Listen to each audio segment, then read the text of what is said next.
вот, художественного, да, больше наполнения. Когда фильмы вот исторические, люди ищут какой-то достоверности. Например, возьмем какой-нибудь, даже Чернобыль взять. Они там очень... вот этот Чернобыль, конечно, HBO, не тот, который потом российский вышел.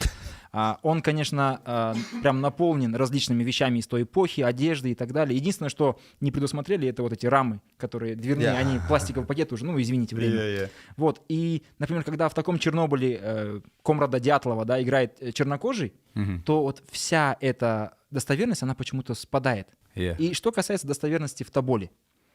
Казахтар қайда? Тобол. Там единственные казахи — это джунгары. В лице вас и еще 3 наших актеров, по-моему. Енді бұлар, егер біз бір нәрсені анық білуіміз керек. Қазақ пен орыстың тарихы сол орта ғасырда бір-біріне жанасқан жағдайда, қазақтың тарихы әрдайым жоғарыда тұрады. Қай жағынан алсаңыз да.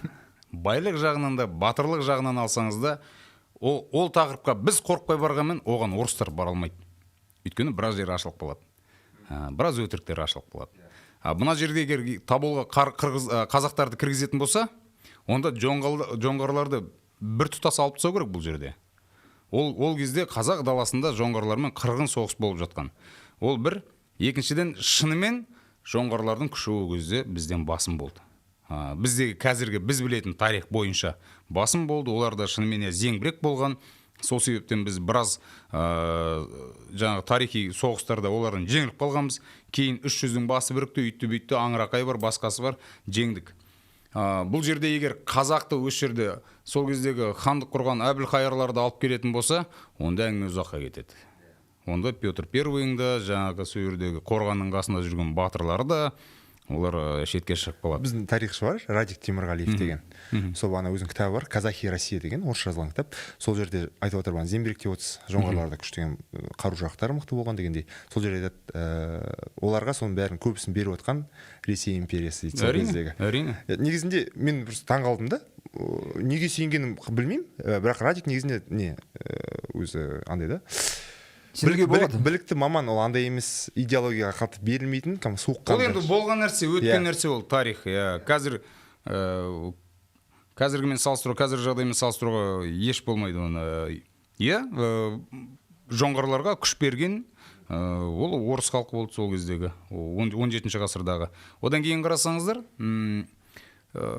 біз қалай жеңдік жоңғарларды? Қытайдың күшімен жеңдік. Әрине, басын бастап бердік қой біздер.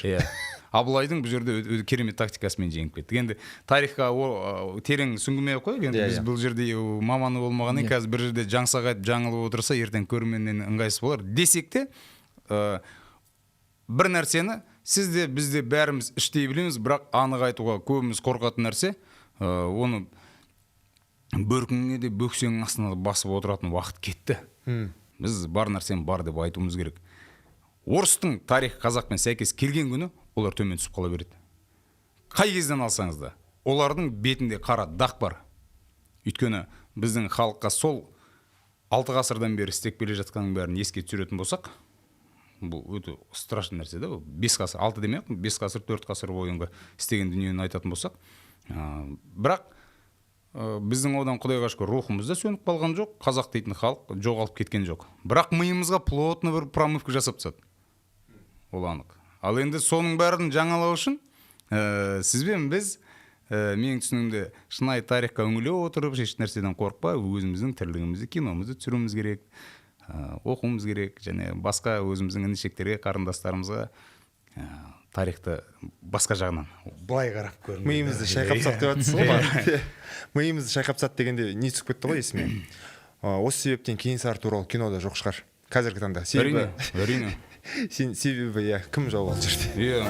Жау жоқ.